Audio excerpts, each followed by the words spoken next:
Kill Team can be quite an intense experience for people that are brand new to Warhammer.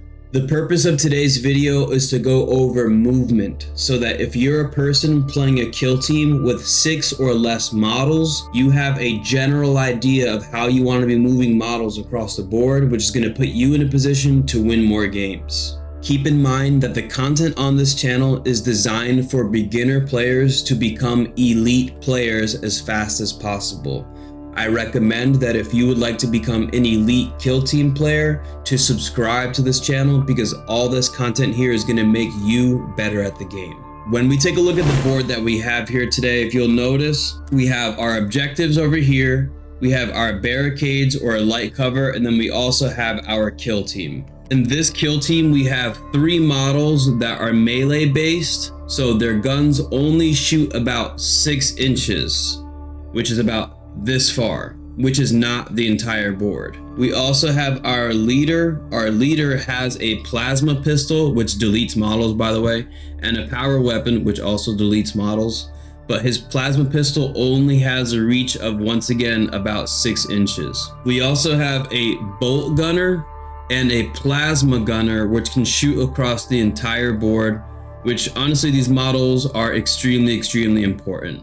The first part of movement is setting up our models on the board to succeed. Let's say our models have to deploy behind this line right here in this area. If you notice, I have the plasma gunner behind this barricade, the bolt gunner behind this barricade. We're gonna take our plasma pistol leader and also place him behind the barricade. A barricade always has enough space for 2 models to fit. So when you're placing a model behind the barricade, always place them on one side of the barricade or the other, so that there's always space for another model to fit there. We're gonna take one of our chainsword models and put him behind the barricade.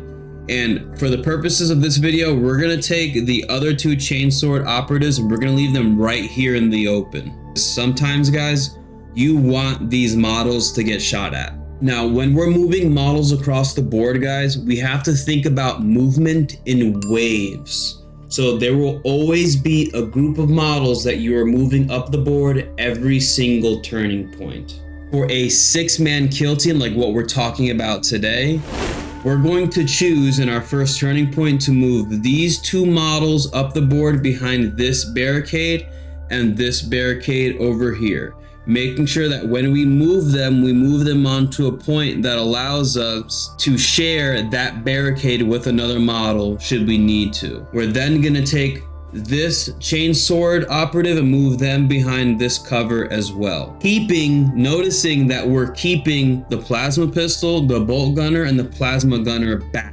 We will end up moving some of these models forward in the next phase. So as we move into turning point 2, we have to generate our next wave of movement. So I would move these models up the board to the objectives here. I could take this model, I could either place him behind cover over here, or if I want this model to be shot at, I'll place him right in the center right here, which gives me the opportunity to shoot with the pistol should anything go within this range. And during the next turning point, I can move this model up to defend either side. We previously talked about moving some of these models over here. Because our plasma guy is our melee operative, we're gonna move him up the board, okay? Which is gonna leave both of our gunners back.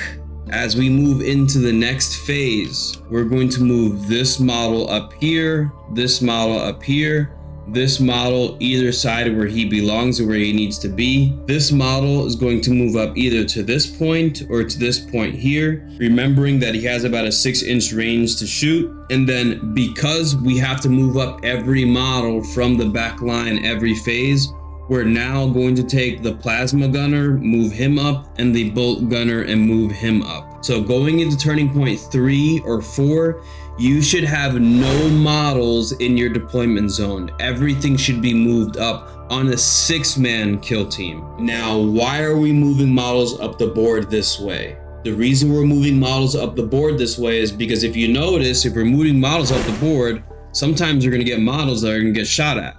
Sometimes we're going to lose models because they're moving up the board. Because of that, our objectives, wherever they are, we need to slowly move all the models that we have towards the objectives, because if we're losing models by the end of the game, we always need a model to be able to be within distance of running up to an objective and scoring points. Remember guys, Kill Team is not about removing your opponent's models from the board. Kill Team is about scoring points. Scoring points wins games. And by moving models effectively in waves every turning point will always put you in a position where you have the ability to move your models to the objectives to score points. And in the end, that's going to allow you to win more games, okay?